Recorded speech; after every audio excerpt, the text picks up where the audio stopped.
How is everybody doing today? And welcome to Jabberpack. I am Alex. And I am Rogue. And today we are talking about a few things, mostly revolving around the concepts of traditions. Uh, Specifically, we're going to delve a little bit into holidays, joys, stresses, and then talk about weddings. A very traditional thing that so many people view very differently, do very differently. So we're going to give our little take on that because we are preparing to do one ourselves. Indeed. So, as of, how many days has it been? I don't know. I don't know. A handful of days. They've been really melting together. We've been we officially engaged. I would say we've sort of been soft engaged for a couple of years. We've been together over 11 at this point, so it's been pretty inevitable. But we decided to make it official, and so now we're on that planning phase of things. That is oh so. As of about a week ago, 16th. Okay, so at the time of the recording of this, about a week, which was largely why we had a delay for a week in our. Totally why there was no podcast last week. Yes, indeed. So for all four of you out there who watch, love you guys. We appreciate it. Sorry for the sorry for the missed upload. But Life is life. yeah. Can't always be perfect, and you know. But we are here now, and we are discussing the things again. So, one of my favorite definitions, and definitions is loosely put around this, explanations rather. Descriptions? Yeah. For what a tradition is, don't know where I got this, probably from a meme, where all good things come. Which Not is all, but most. Okay, then the next is for a lot of good creative thought, but you have to weed out the weird in order to get down to it. There you go. But essentially boils down to tradition is peer pressure from dead people. That, well, we do things this way because, well, that's the way they've always been done. And it's the way our father did it, it's the way my grandfather did it, and it's how we all will do it. I don't know what that was supposed to be. I apologize to whomever I offended, which is probably a lot of people. Hopefully they take it in good stride, because it's all in good fun. Yeah. But, traditions have different nesting doll layers, boiling in the most simplest form down to family traditions where people are like, oh, this is just something me, my mom and dad and brothers and sisters do. And then you have traditions of culture identity, traditions of religious identity, traditions of national identity. So everybody's just a lovely little ball of yarn mix of different places who all more or less pressure them into doing things a certain way. Now, traditions can either be part of celebrations or just a part of your day-to-day routine. And it's very easy in, for example, religious contexts to have religion or certain traditions throughout your day, like certain types of prayers, certain eating preferences. I don't think we're going to get too much into the religious tradition aspect, but it definitely plays a role, especially in the pressure points of compliance. Because one of the positive things that traditions can do is they give people a sense of togetherness, a sense of belonging, of, well, I'm doing this weird diet, this weird thing, whether it's for the sake of just a diet or the sake of a religion or a personal belief. you can at least draw comfort in not being alone. If it's a church, it's like once a week you can meet with your people and say, "Hey, you know, this Lent thing is just, killing me this time." And even if those traditions cause you grief, you get validation for getting through them. But on the lighter side, traditions can actually bring joy, celebration around holidays and harvests. One of the traditions I always loved of the city I lived in for a good chunk of my life was called Harvest Days, which is a little odd when I think about it because that particular city is landlocked, and I don't think it has a single farm. The city was built around a mining process factory. So a lot of the early workers were just smelters or miners who just happened to live in the town. Um, so the fact that there's a cafe named after mining in the town, that makes sense. The fact that their big annual tradition where they have, you know, vendor booths, live performances in their main city park, and they call it Harvest Days, that makes no sense the more I think about it. Because what are they harvesting? Now, further to the south, they had some beet farms, but I don't think this particular landlocked city had anything to do with those. Well, maybe they were just excited that that's when the harvest was due. I don't know. They just needed a reason to celebrate. They needed an excuse. Well, and maybe that's another good thing that some holidays are, is they're just an excuse to have a party, to visit family you have, To get a day off. Yeah. Let's be honest. Half the people, probably half the people in the world look forward to holidays just because it's another day off. Yeah. At least in America. Hey, come on. Most other countries actually, have reasonable working conditions for employees. Oh, yeah. Yeah, this is one of the parent ones that just is. Ugh. It's like, well, if you're going to get sick or have a personal family thing, you need to let us know like 6 weeks or more in advance. Because that's how that works. And don't forget, if you're sick, even if it's just for one day and you only have to miss one shift, you still have to have a doctor's note. Oh, yeah, of course. Because you always have to go to the doctor, even if you just have a simple cold. Yeah. Which... or heaven forbid, if you have a chronic condition and it decides to act up for a single day and you'll be fine the next day, you have to have a doctor's note because you need to have proof that you were sick. Oh, yeah, and that's got to come out of your own pocket because they're not going to give you insurance. They're not going to pay you for that day off. So you have to not only miss the day's pay, but you have to take additional money to go see that doctor to get that note just so you don't get in trouble for missing a day. Even though they're like, in their orientations, they'll always say, "Oh, yeah, if you're sick, don't come to work." Like, yeah, that sounds nice on paper, but when the rubber meets the road, they want you there no matter what. Yeah, but at least if you're full-time, you get some reprieve, because at least then you get PTO and actual sick days, and half the time at full-time employees, actually get insurance, medical insurance, so Yeah, it doesn't or cost at you least, an arm or leg just to go see a doctor for a cough. Yeah, or, the closest thing to medical insurance that we can get here. Not that we're bitter about any of this whatsoever. No, not at all. Anyway, that aside, holidays. They're great. Well, they're great in some ways. Another way that traditions and holidays help people get through the grind of life is they meter time. In other words, they give people something to look forward to, and they give people something to reflect back on. Because you look at something like a dog, they have no concept of, oh, in a week is my birthday. And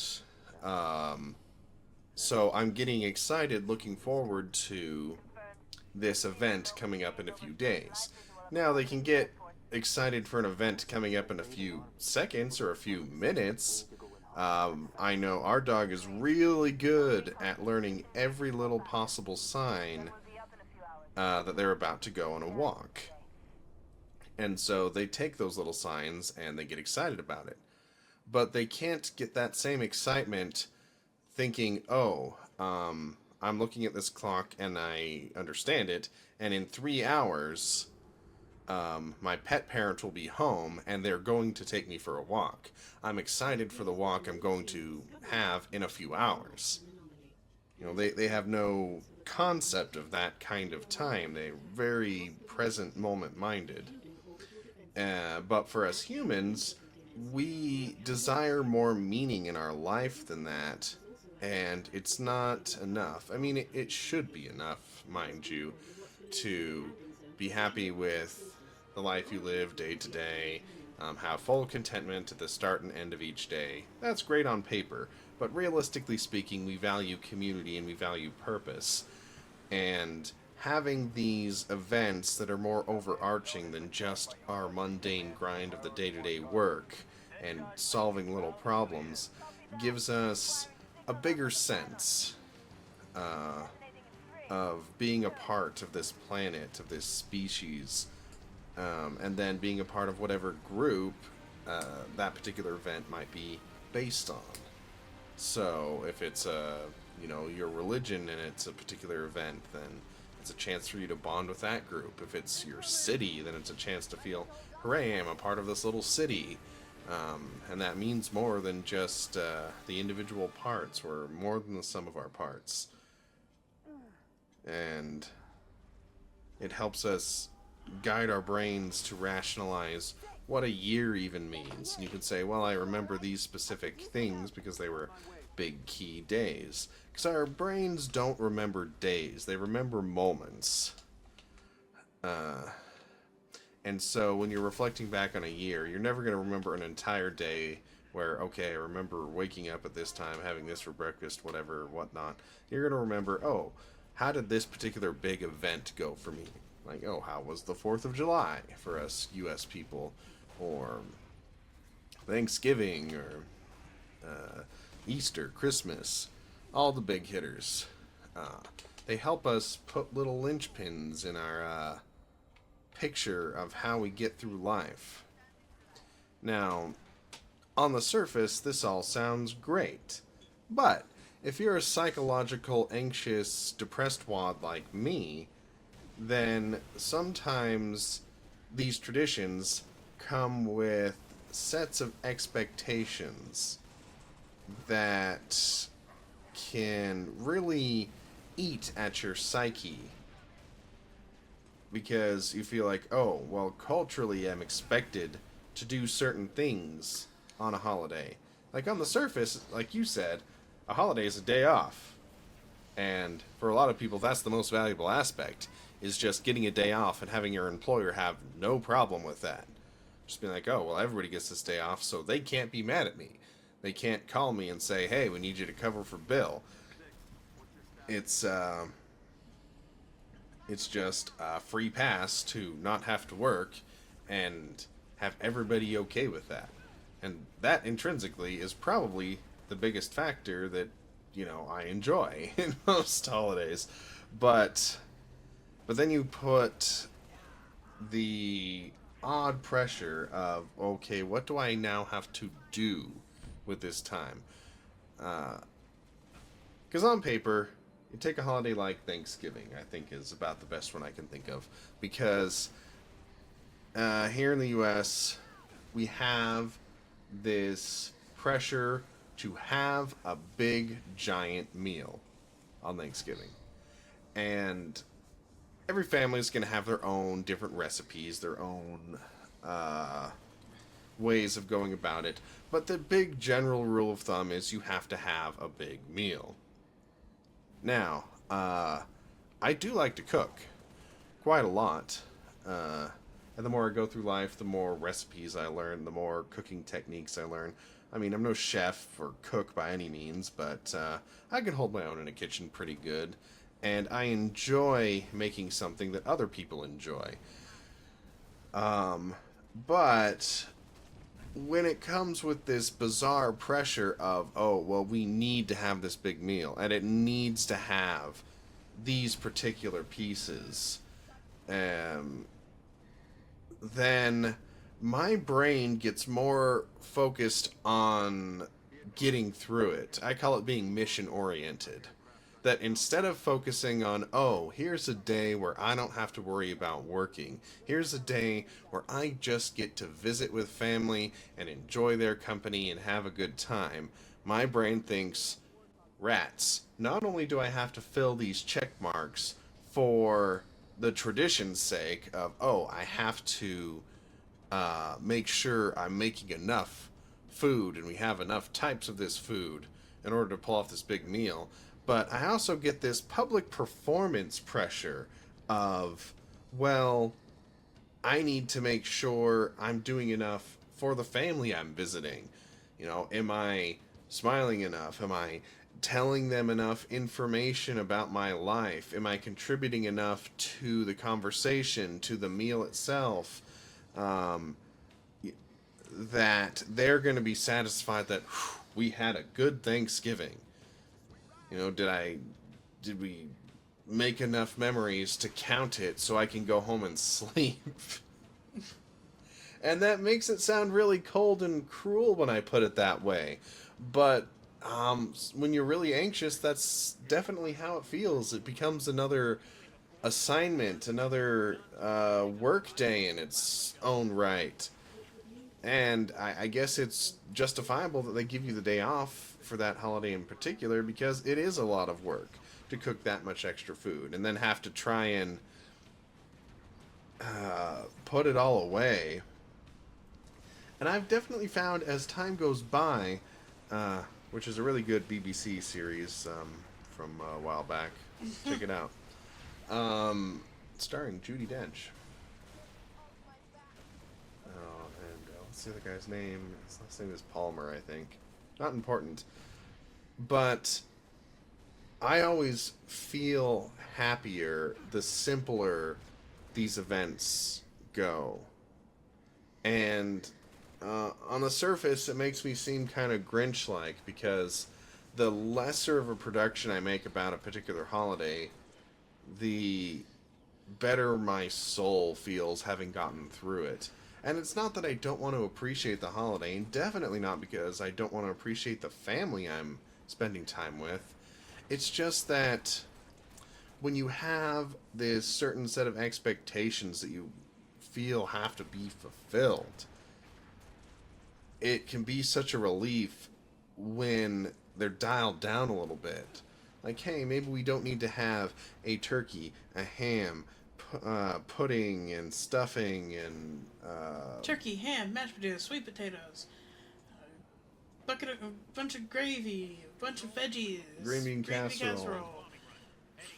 Yeah, sometimes it's like, you know what? Let's just cook one of those turkey breasts instead of a big old turkey that takes so much extra work to process. Make some instant mashed potatoes and watch a couple movies, dang it. Well, no, but that's what holidays are supposed to be. Most holidays are supposed to be about bringing people together and celebrating this specific moment. Generally, a lot of holidays have historical background to them. Right. And it's supposed to be about gathering with people to celebrate that. It's just with time, it's become, oh, with this particular holiday, we have to go all out. For those in the U.S., 4th of July is another one. It's like, oh, Yeah. you've got to have barbecues and fireworks. You're not doing it right if you don't have something grilled up. And Yeah. it's like, it's a day off to relax, celebrate Independence Day. It doesn't have to be a huge production. It's not a freaking drama or film stage. Yeah. Don't even get me started on, people who turn their lives into a social media circus about having to have the perfect everything for online presence. I can only imagine the I pressure. can only imagine their like Christmases and Halloween. Yeah. I mean, could you imagine if somebody whose life revolves around their social media presence, they'd have to they'd probably spend so much time and stress so much about making sure they have the best displays in the neighborhood, which I give props to, especially on Halloween, those who go with Halloween and Christmas. I give props to those who go all out with lights and decorations. Yeah. But my lord, the amount of time it would take to set all that up, the amount of space you have to store all that, the amount of money that was spent to get all of that, and then the amount of time it would take to tear all that down. Yeah. It's like, how do you even enjoy it at that point? Yeah. I'd be halfway through setting it up and say, you know what, forget it, and just not even touch it for the rest of the year. Well, and I think that's one of the reasons I admire my brother, because he goes all out, especially for Halloween. And but when it comes to the holiday itself, he's hardly involved. Yeah? And I think it's because for him, like us, he's not a very social person, but he really does enjoy decorating. And He's more social than we are. yeah. And so I feel like he's in it for the right reasons, if you will. He enjoys the holiday. He likes to be festive and celebrate the season and decorate accordingly. And you know, he's not competing with any Joneses. He just legitimately loves it, and I admire him so much for that. But it is weird that he usually burns out socially after about like an hour of trick-or-treaters, and then it's, you know, up to the rest of us to see it through to the end. Yeah. Which I sympathize with him so much, but I just find it odd that, well, this is your thing. This is your favorite holiday, man. Why are you abandoning ship on the day itself? But it probably comes down to the same thing we were talking about with getting too stressed out on, like, Thanksgiving, where it's like, he probably just wants to enjoy the holiday. And the more it turns into running an event, the harder it is to sit back and actually just enjoy it, watch a movie, enjoy a good costume or two you might see when it's just like, because it's becoming a big production, and I'm proud of what we do on Halloween, because we still go back to the house we used to live at. We don't really do anything here where we live now. We don't decorate or have trick-or-treaters or anything. But we'll go over there, and every year we do hot chocolate if it's cold, cotton candy if we can withstand it. And we have little bags with candy and stuff in them. Sometimes it'll have little trinkets in there as well. And popcorn. Oh, yeah, and popcorn, too. Yeah, for some reason, over the years, we've just accumulated carnival fair food machines. And we even bought a little, not very high production, but we got a hot dog roller now, too. So, add it to the mix, I guess. You know, we're just setting up our own little homemade carnival. It's fine. So it's weird, because on one hand, I feel a little bit grinchy that there's these holidays where I just feel stress of, like, you know, I wish I could just be at home, relax, not have to worry about anything, not have to put on any kind of show, and not have to worry about any kind of pressure to perform something. When, on the other hand, there are other times during similar holidays where I do enjoy indulging a little bit. So I don't know where the line in that is drawn, if there even can be a line drawn. It just, sometimes it's too much. We get lost in the rat race of how to celebrate a holiday right, that we forget that, oh, we're supposed to just actually be celebrating, actually having fun. And, there's trillions of Christmas movies about this, where people lose the quote unquote meaning of Christmas or the spirit of Christmas to the rat race of buying and giving presents and getting all the decorations right and all this kind of stuff. And having worked retail, we all have our own horror stories about how awful human beings can get during holiday times of year. I worked in shipping for a while, and man, everybody just, you can't make people happy. All you can do is just tell them what you can tell them the truth, and if they're not happy with it, that's their fault. So if you work a retail job out there, just stand your ground with the policies and stuff of your establishment. Stand your ground, stick to the policies, and if somebody pisses you off too much, go into the back room and scream. It works wonders. Yeah. You can't punch the customers, no matter how much you want to. That'll get you fired and arrested. It's not worth it. Just yell in the back room. If you work at a larger grocery store, go into one of the coolers. Trust me, they're soundproof. At least mostly. Good to know. Tips for life right there. Hey, they might get a little cold, but if you've got a jacket, you can go in there, you can cry in a corner, you can scream at the top of your lungs. 9 chances out of 10, no one's going to hear you. Oh, yeah. Man, they used to have a really big walk-in freezer. I mean, nothing compared to, like, a grocery store. Grocery stores have their own gargantuan infrastructure, but what? Depends on the grocery store and what section of the grocery store we're referring to. Well, no, but, like, even just think about, like, the dairy aisle at your average grocery store. Think about the square footage of fridge space in there. It's really impressive compared to most things. But I used to work for IKEA, and they had one big walk-in freezer, 2 big walk-in fridges, and that freezer was about the size of a shed we used to have on the property where I used to live. And it just blew my mind of the size. I mean, this is just for, one little restaurant. So yeah, there's fridges, freezers, good place to. I can tell you, as somebody who used to work for Walmart, their cooler, at least the produce cooler, and their meat cooler, and their freezer aren't that much bigger. It really isn't. Walmart and them, I can tell you for sure, Walmart does not carry as much backstock in frozen products as one might think.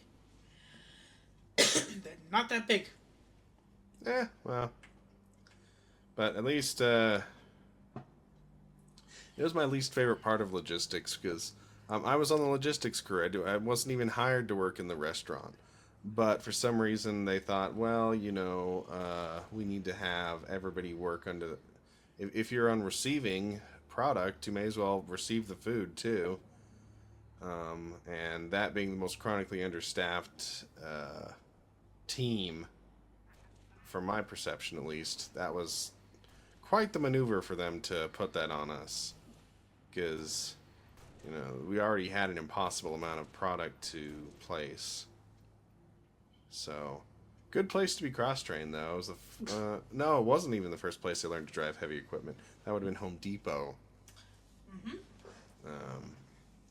So, I'm really good at driving powered equipment. So, if anybody ever needs a driver of, you name it, insert the blank, I'll probably drive it for you. It's great.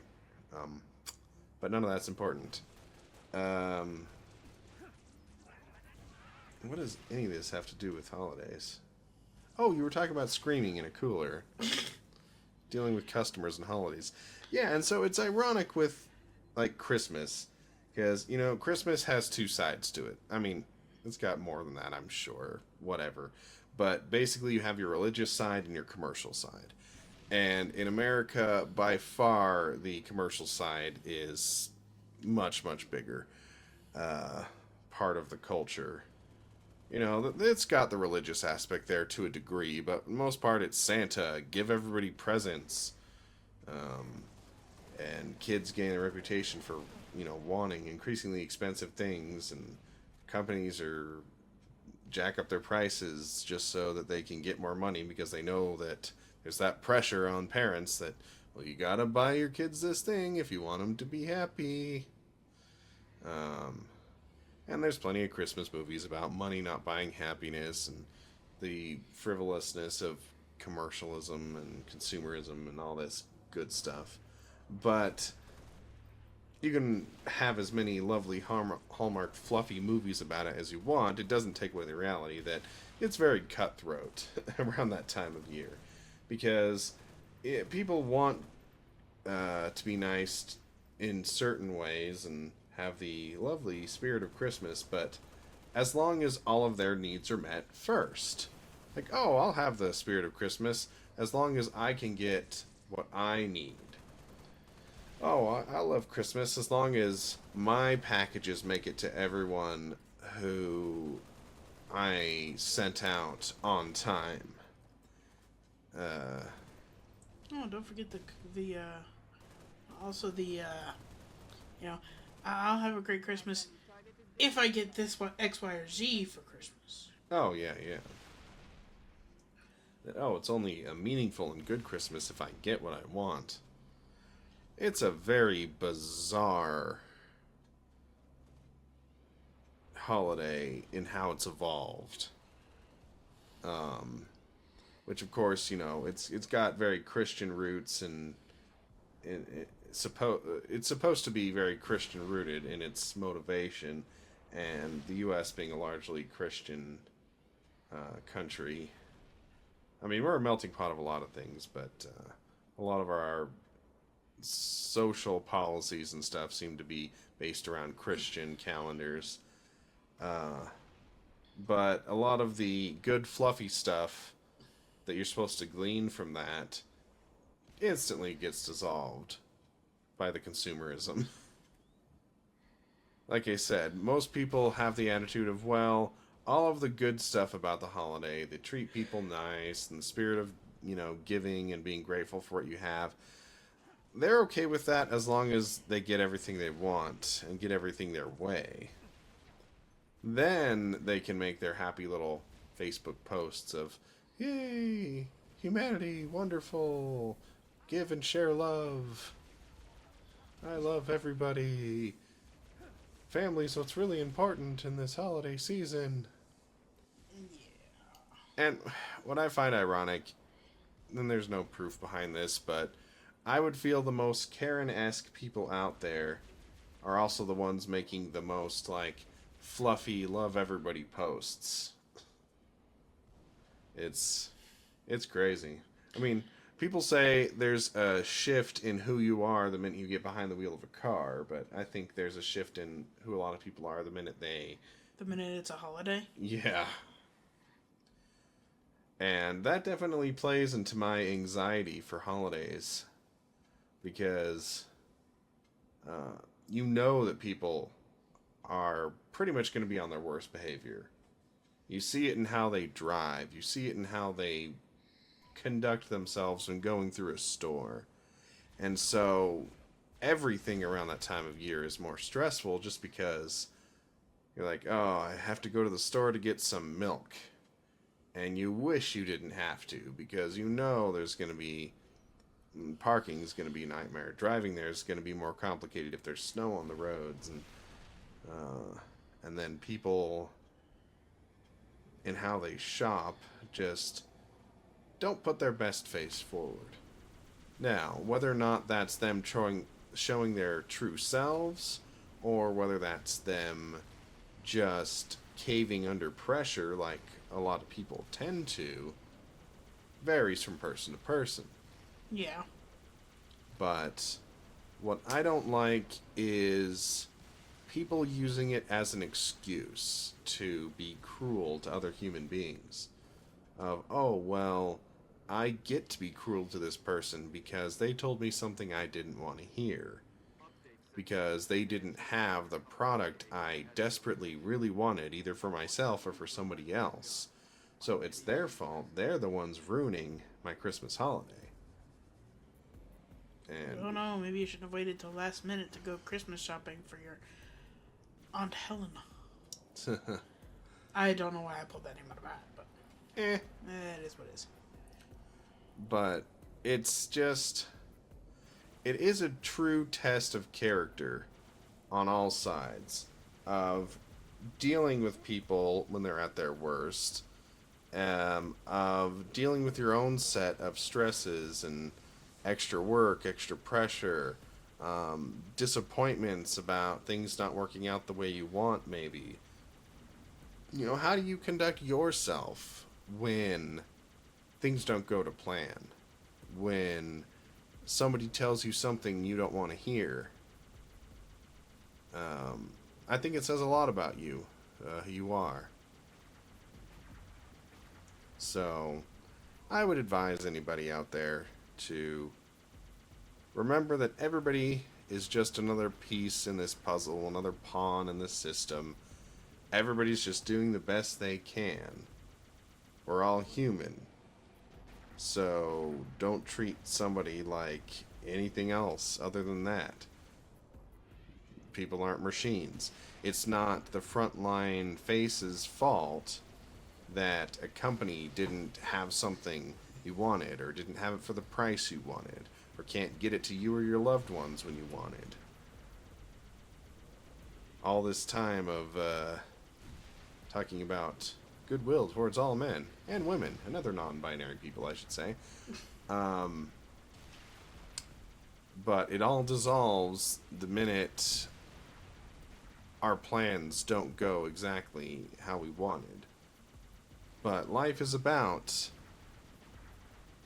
persevering anyway, about figuring out plan B, plan C, plan D. Playing the rest of the alphabet. Yeah.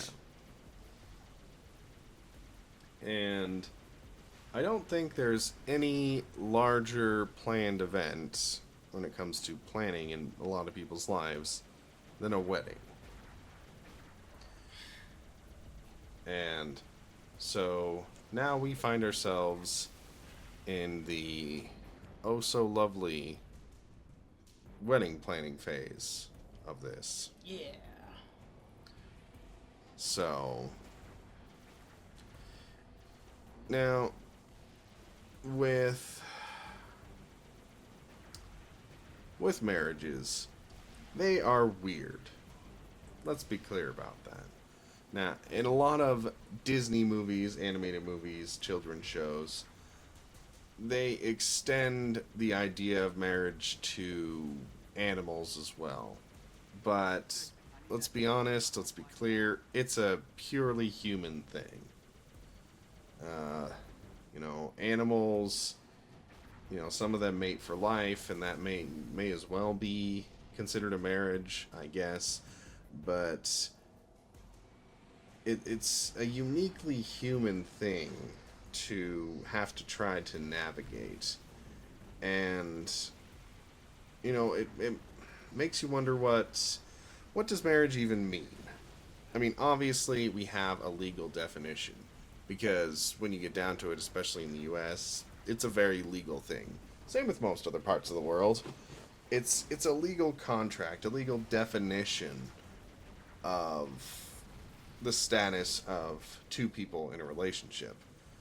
But for cultures, subcultures, families, religious, friend groups, and more, marriage means something else. I mean, socially, what marriage implies to a lot of people is, well, these two individuals are, for lack of a better word, taken. They're spoken for. They're off the market. You cannot date these people. They're committed to each other. And they intend to stay committed to each other for a long time. But what separates a relationship before and after marriage is vastly different depending on who you ask. Um, like, so, depending on your culture, some people view marriage as obligation to or permission to have children. Blech. Yeah, Sorry. no, no. Now, you and I, we don't plan to. So, for us, that's definitely not what it symbolizes. And I also hate that particular connotation because a lot of people get condemned if, like, oh, they had children and they weren't married. Well, were the parents loving? Did they, want those children? Do they take good care of them? For me, that's what really matters. But I'm not a religious person. I know for a lot of religious people, they feel like, oh, well, marriage is a prerequisite for having children. Especially the church I grew up in. Colloquial. I cannot use that word. It jumbles in my mouth. LDS Church. Mormons. Whatever. I grew up Mormon. LDS. Whatever. I am not anymore. Sorry to my extended family. Not sorry. But, marriage... What does it matter? They don't listen. But marriage is huge in that church. They create singles wards, as they call them, to get people who are not married together, to encourage commingling, to encourage people to get married, essentially. And it's a part of their faith that it's one of the requirements for their plan of salvation. I won't speak to it a whole lot because I've been separated from it long enough. I can't accurately say how or why. I just know that it's essentially a commandment, if not a commandment, in their church. And they view it as just absolutely vital. And they definitely view it as, like I said, the permission to versus obligation to have children. And that's always bothered me. In any context, to view weddings in that way. Of, oh, they're only getting married because, not to put it crude, but, oh, they're getting married now because they want to breed.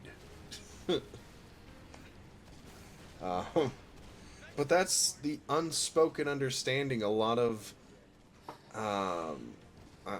dare I call it, old-fashioned minded cultural view on it is honestly communicating. Is that it's just a transaction to signify that. And I just find that a little gross and weird. And if you take it a step further, some cultures view it very transactionally in the male-dominated sense of ownership. Of, oh, it's a transaction of a father giving up ownership of his daughter to the groom now. Which, that's just weird and gross. That's super gross. And very one-sided. Yeah. But, and that's not even to mention arranged marriages and all the gross implications in that, or the marriage is done for, like, the sake of alliances, where it's like a bride would just be a gift to a foreign dignitary. I guess I'm going to give you my daughter so you don't blow up our land. So, Yeah, that, ugh. very yuck. Okay, I need a drink. Those words tasted bad coming out of my mouth. But no, it's why I asked the question of, like, well, what does marriage even mean? It can mean so many weird things. And I suppose we're boiling it down to, well, what does it mean to us? Why are we choosing to get married now? Which is a question I've already been asked more times than I care to have been. Haven't we both? Yes, but you know, for anybody out there who ever plans to get married, you got to be prepared for that. People just bombard you with questions about everything. About, oh, cool, you're getting married. Why are you choosing to get married now? Where are you going to get married? When are you going to get married? Where are you going on a honeymoon? I'm going on a honeymoon. How did What you propose? Did you propose? Yeah, see, now that's an interesting thing in our case because there was not a formal proposal. Which, I'm fine with that. Don't get it wrong. yeah, I did not want a formal proposal. That's not who we are. yeah, and like, but that's one of the things that probably delayed the process. If I'm being honest, is I thought, oh shoot, man, I I want to marry you, but I also don't want to screw up the proposal. And that's something that's been drilled into my head because of cultural tradition. Of, oh, well, these proposals have to be this big, grand, romantic gesture. And I love you very much. And that means I love you enough to know you well enough to know that you would be appalled if I put you in this center of attention public situation. Especially being a huge introvert and having social anxiety and not like I will be the one who would rather sit there in the corner at a restaurant and let somebody else order for me than have to talk to people. I don't like talking to people. If I'm at work, if when I this is coming from somebody who worked in retail. When I was working in retail, I could carry conversations on all day long with my customers because I had to. Yeah, when you're forced to. Did I want to go home at the end of the day, completely shut down, stick my head in a book, and not come out of it for 12 hours minimum? 100%. Yeah. So, no, if you had even considered this huge public proposal, I would have questioned who the heck you were and what the heck cryptid replaced you with my actual, now fiance, because that would have been completely unlike you, and it would have had me creeped out. Well, and that's one of the things that we basically have decided is we're making this very much about us. About the way we love each other and the way we want this done. And so, from some people's standpoints, it means, oh, we're doing it wrong. But I think the people stuck in that mindset have those cultural norms burned into their head, or maybe even their own experiences, which might have been very fulfilling to them, burned in their head. So they think, oh, well, if we're not doing it that way, then we must be doing it either wrong inherently or for the wrong reasons intrinsically. Which just isn't the case, because, let's be honest, to answer the question of, okay, are we doing this for the right reasons or are we doing it the right way, we have to answer the question, well, why are we doing it at all? Because we've been together for over 11 years at this point. And so we've discussed it quite a bit in the past, always as a, well, we'll probably get around to doing that one of these days.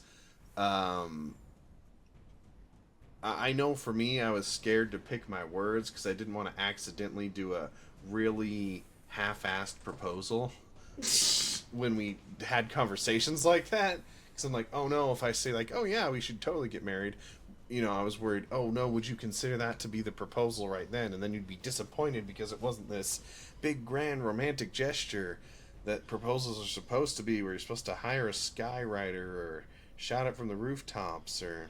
Well, let's be honest. In all sincerity, how different was it actually when we decided let's actually get married? It wasn't that much different of a conversation than that. Yeah, that's very true.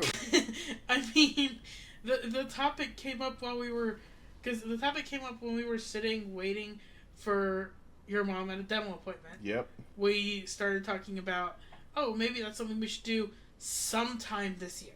Yeah. And it was like, okay, well, why don't we look into see what it would take to do something simple. And what was it, like 2 or 3 weeks out of talking about it on and off and doing research about it? We just, at what was it, like 10 o'clock at night? Yeah. I'm pretty sure it was like 10. No, I think it was actually around 8 o'clock at night. Might have been 8 o'clock at night because I remember it was like 10 o'clock Eastern time. But it was like at 8 o'clock at night we just said, you know what, let's just do it. Why wait? Yeah, it came down to the conversation of, well, why haven't we? And it came down to a lot of the reasons we haven't is just the social anxiety aspect of just, well, first of all, our relationship exists in such a way that we're pretty stable. We're not, I mean, not mentally, we're both nuts, but... I'm cuckoo bananas. That's a sad point.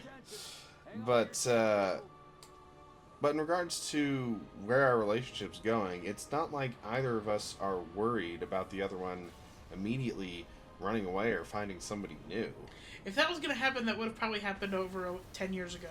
Because, I mean, let's be honest, the one who probably would have run away first would have been you. Because I'm an absolute lunatic, and you've met my family. I come from a line of lunatics. Lovable lunatics, but lunatics nonetheless. You all should get shirts that say that on it. Lovable lunatics. Are you kidding? When I was a kid, I remember distinctly going to when we ended up going to a trip to Disney. For a family member that had passed away. I was a kid. I don't remember who the family member was. It was my mom's side of the family. I couldn't tell you much about it, but I distinctly remember when we landed in Florida. We were met at the airport by my mom's side of the family and given shirts. We all ended up with gold matching T-shirts that we all ended up wearing the first day we were there. So that way we could easily find each other in the parks, even though none of my extended family on my mom's side. We didn't hang out with hardly any of them while we were at Disney. It was literally just my brother, my sibling, my parents, and myself. We're our own little group. Didn't really see any of our extended family members or anything, except for maybe when we went back to the hotel, because half of them hang out by the pool at the hotel. Yeah. For most of the time we were in Disney. It's funny, the only time I ever swam twice. So, I've been in a lot of hotels that have pools, but only twice in my life have I swam at the pool. And one of those times was when I was at Disneyland, so... Yeah, I don't remember swimming at the pool. I honestly can't say I ever remember swimming at a hotel pool. Yeah. I've stayed in several hotels, but I can't remember a single time I've actually swam in a hotel pool. May I? But we're getting off topic. Yeah. Well, I think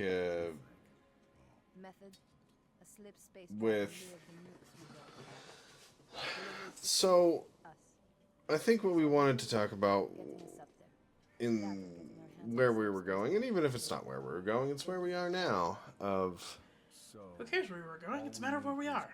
Indeed, live in the moment, guys. But what drove us to this?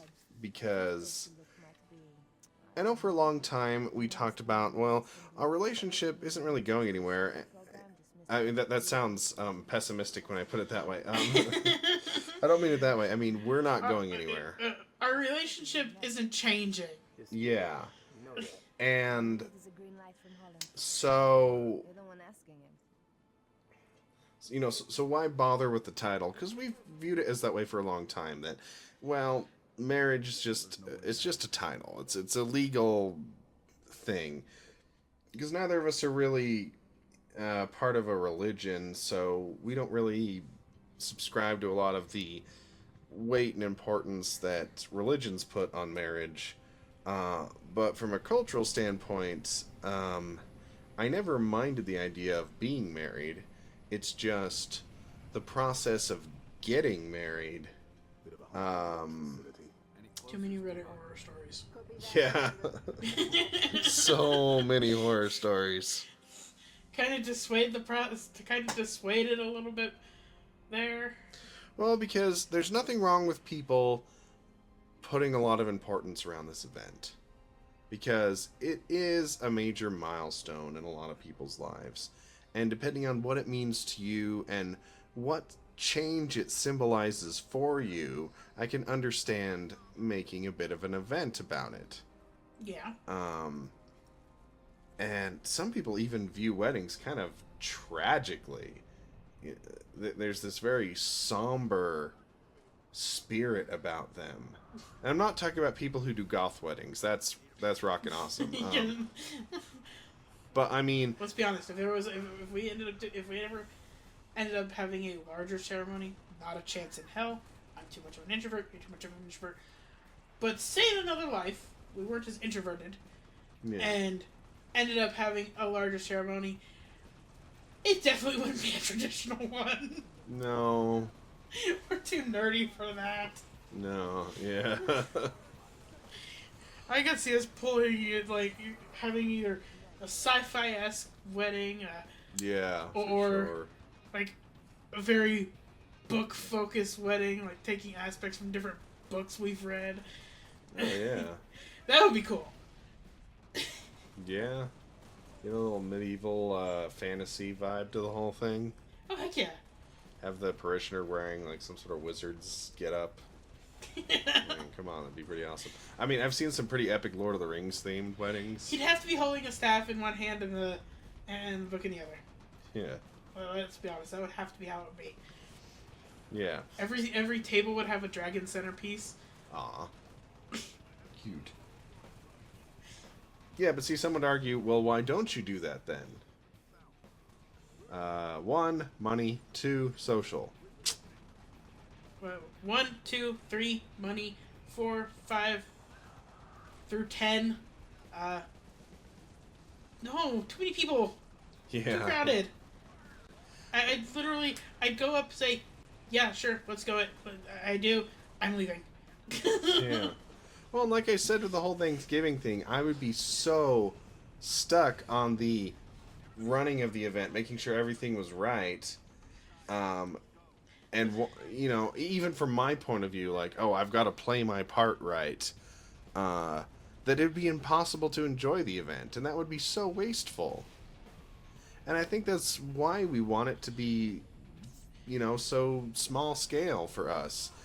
Because for us, it isn't about the pageantry. Because some people get so lost in the pageantry of, oh, everything has to be perfect. I have to have big venue, big expensive dress, and centerpieces, and flowers everywhere, and everybody has to be matching, and everybody has to act a perfect way, dress a perfect way, be perfect in these photos. And it's like, okay, well, where in all of this are you supposed to be enjoying the fact that you're symbolizing joining your life with another human being? Where is the... And that's why people hire wedding planners.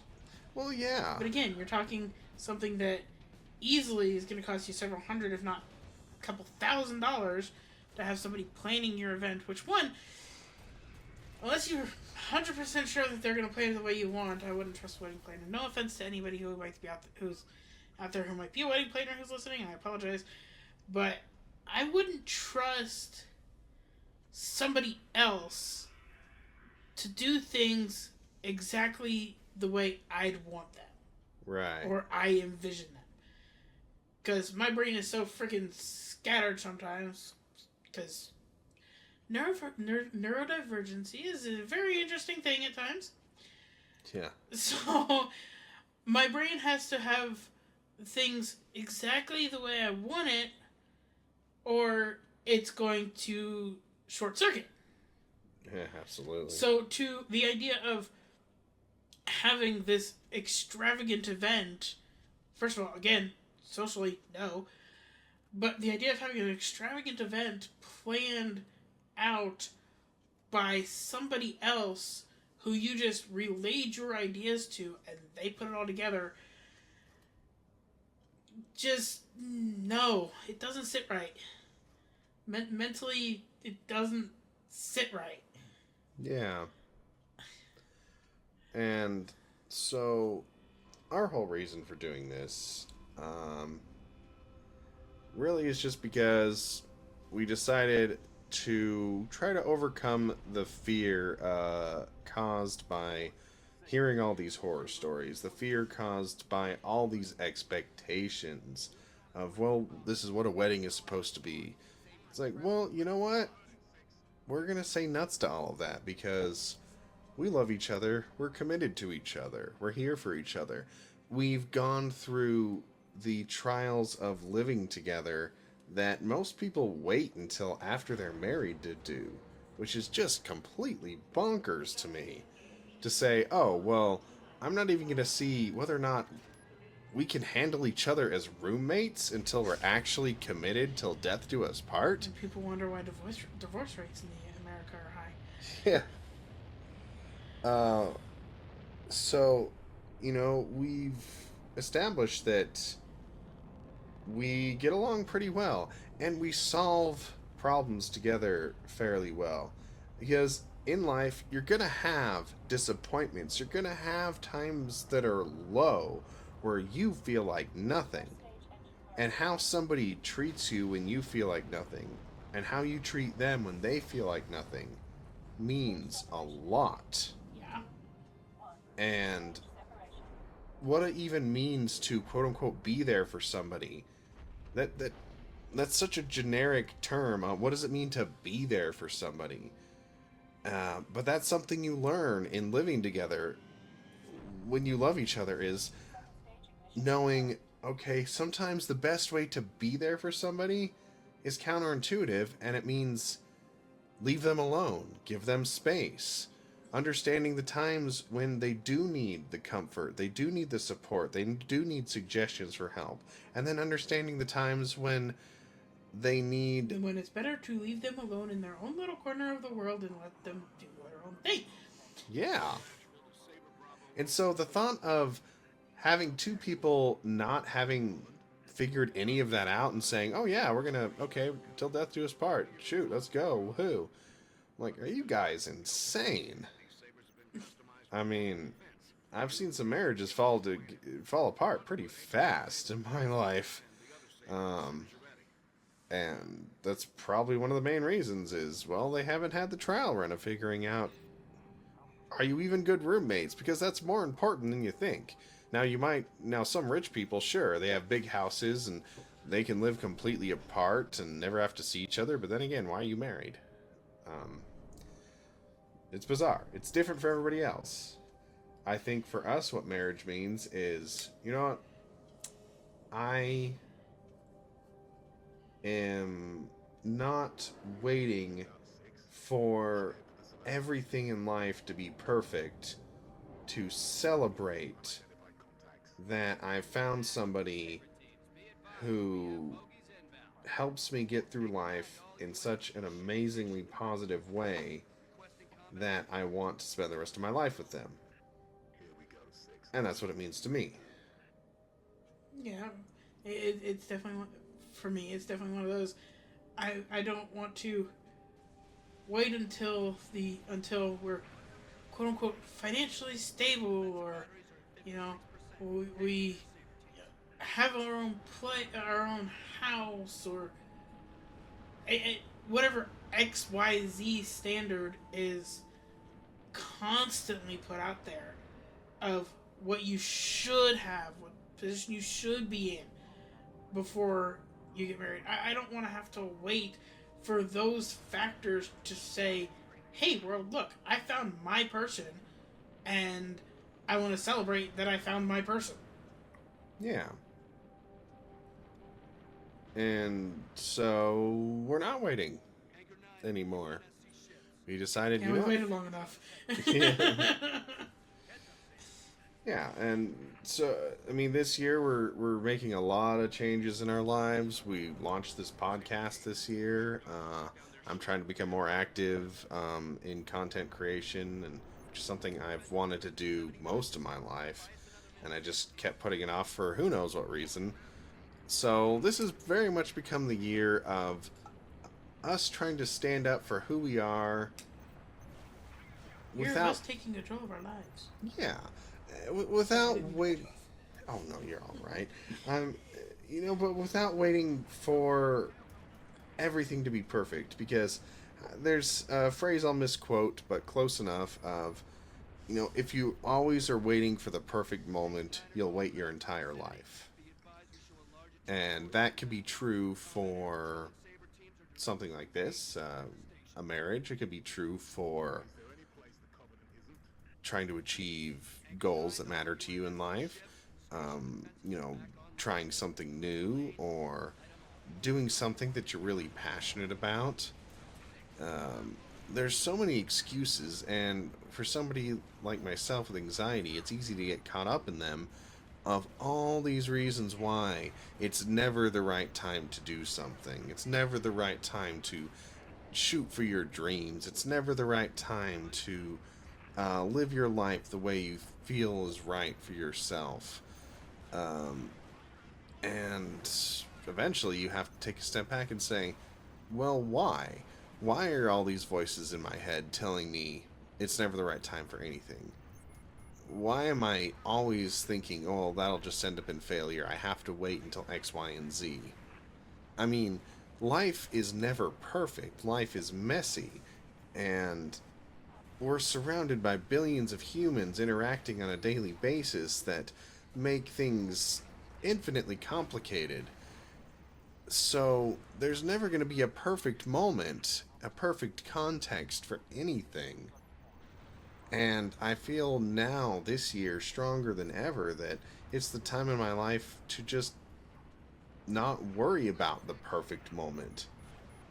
And so I'm diving in head first into a lot of things. And sometimes when you dive in head first, you look like an idiot for 5 minutes. But that's how you learn. That's how you grow. And I'm ready to learn and grow even more with you. Now, you know, with this change to our lives, it doesn't feel overly drastic. It feels very semantic in a lot of ways. And I think, as I said before, we've wanted to be married for a long time, but going through the process of it has sort of deterred us for longer than it should have. Yeah. And even now, we're trying our best to keep the whole event as small and simple as possible because we want it to just be a celebration of our life, of our love. And, but, you know, there's always that pressure to make it more than that. And so we're fighting really hard right now to just be like, you know what? This is our thing. This is our day. And maybe if it was you and it was your day, somebody else, then you would do it differently.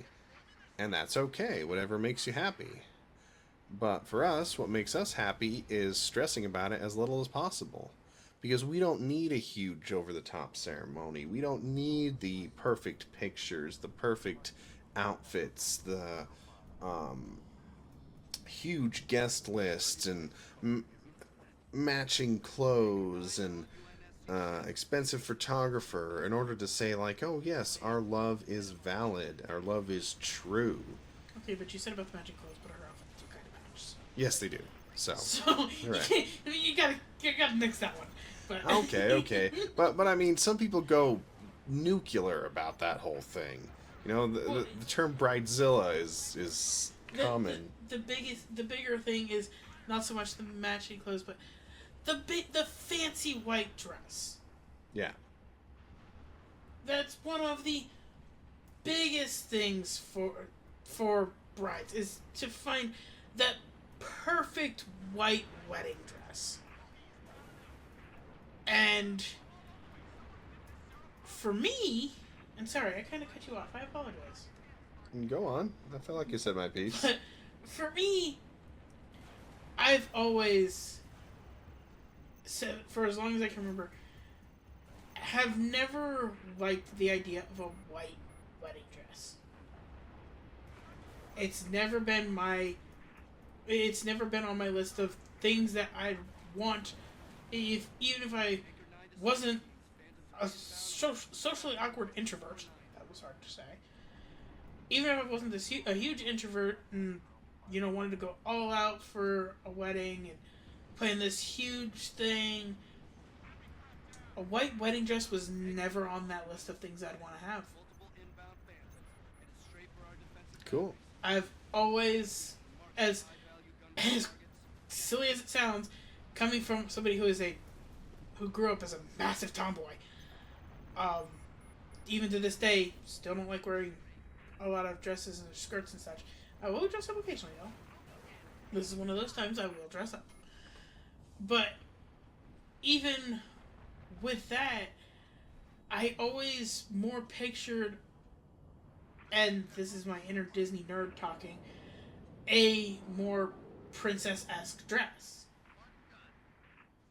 Because I always thought, if I'm going to have this huge celebration, this huge wedding, I'm going to wear a dress or wear an outfit that isn't a one-time occasion wear.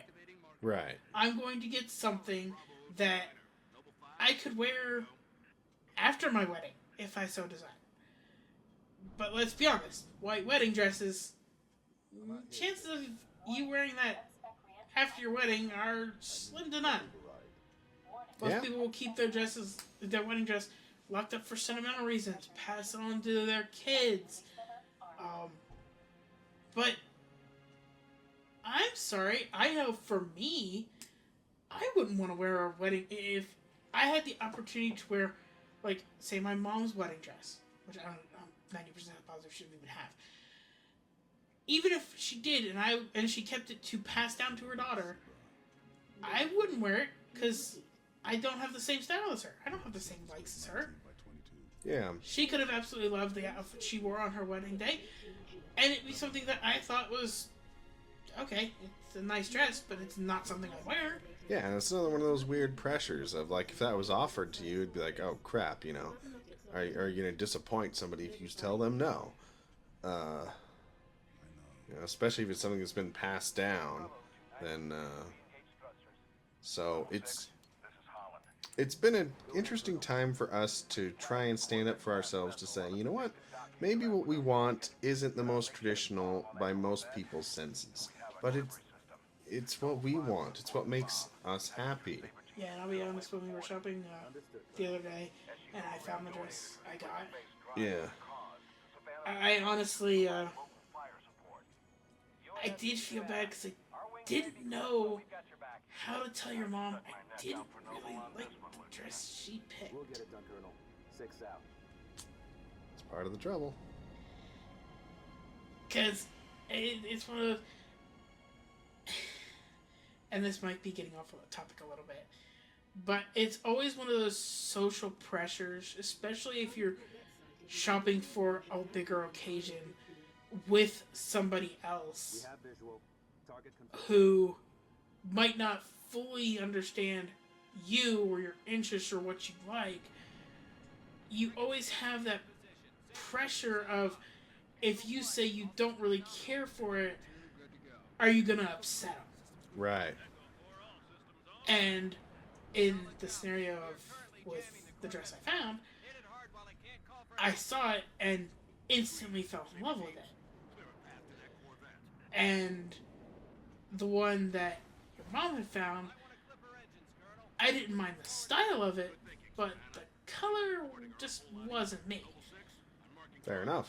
But it was still that social pressure, or that awkward pressure of, oh well, you should try it on anyway, because you don't know, you might end up, it might fit you really well. But if I'm getting married, I want it to be I want things to be under my circumstances. I want to wear what I want to wear, what I'm comfortable in, not something that I got out of social pressure. Right.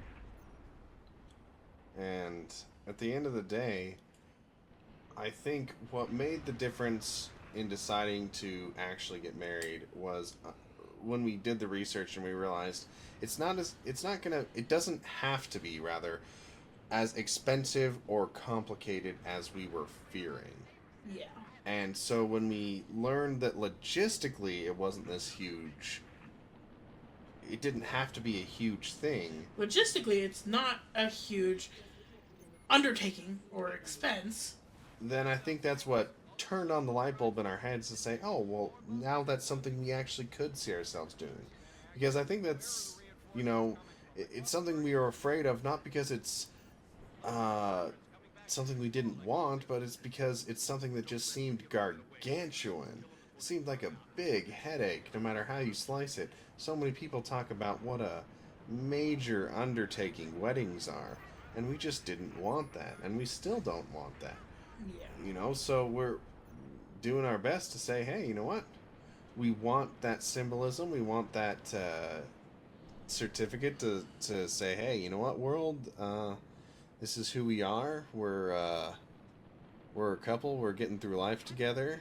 We're committed to each other. We love each other. But we don't need a huge pageant to prove that.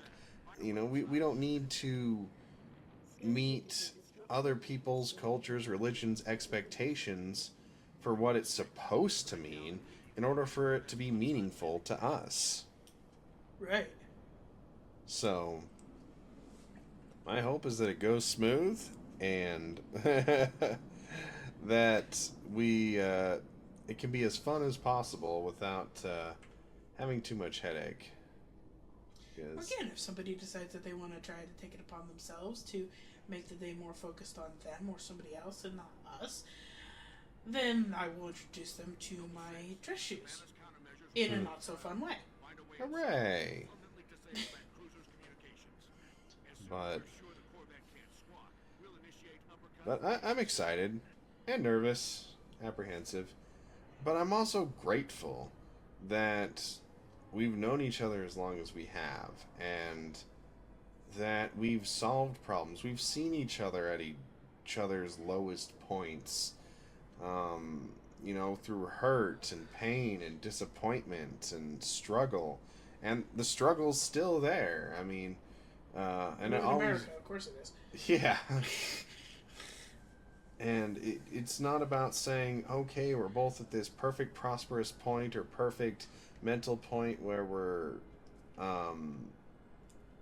at perfect zen with the world. It's like, no, it's a mission of we're mortal and life is short, life is precious, and you shouldn't sit around and wait for everybody else's check boxes to be filled if what you have, what you want, what you're ready for has been in front of you the whole time.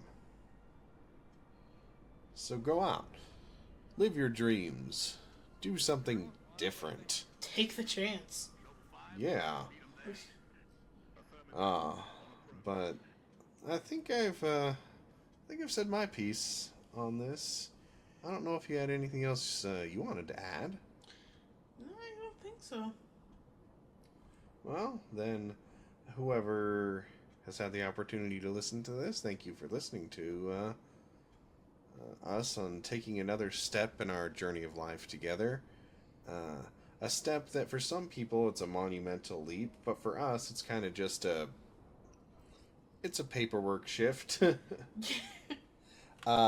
that doesn't make it any less meaningful or, make me love you any less. In fact, it's a symbol of how much we do love each other, of how much friction we're trying to take out of this process. That we want to be married, but we don't want this huge, we don't want to make a parade out of it. We just want to We want to be married, we just don't want it to become a spectacle. Yeah. Just want a little celebration for a very small group of people. Call it a day and wake up and keep living life the next day. Because it's not like a huge magic change is happening. It's a bit of a legal change is happening. And I guess I'm proud of that in the sense that, if I felt like, oh, so much is going to change once we're married, it's like, well, if that's the case, if you feel like your whole relationship is going to change, then is your relationship really at a good enough point to get married? Yeah. It's like, because for me, it was, it's kind of like how we didn't have a very formal proposal. It's because for us, it was obvious. We didn't need some big grand gesture to tell us, okay, it's okay to go. It's it's time. So we'll probably won't talk about it extensively in the next few podcasts, but probably after the wedding itself is over, we'll probably mention it in that particular podcast, just to say, well, here's how it went. Hopefully it didn't turn into a Cuckoo Bananas Reddit story. Knock on wood. I mean, even if it does, you can just refer to you can just put the link to the podcast on the Reddit thread and increase our views, right? Oh, sure. Oh. Not the way I want to do it, but No. But you know what? When life gives you lemons, make content. Fair enough. I mean, life's unpredictable. May as well, if you're not laughing at it, at least get some other people to laugh at it. It could bring joy to somebody's life.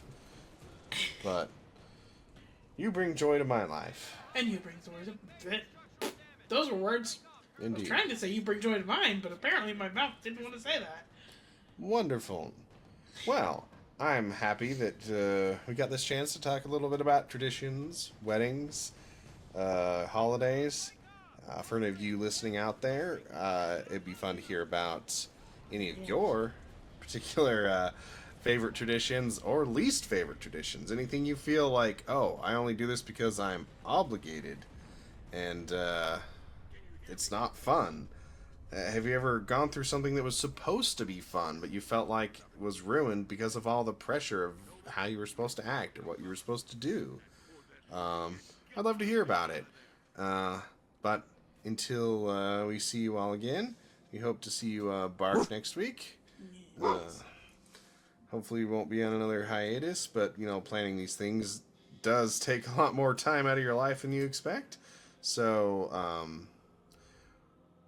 see you next week. Knock on wood, hopefully. Love you guys out there. Have a wonderful, safe week. Treat yourselves well, and talk to you again soon. Thanks for joining.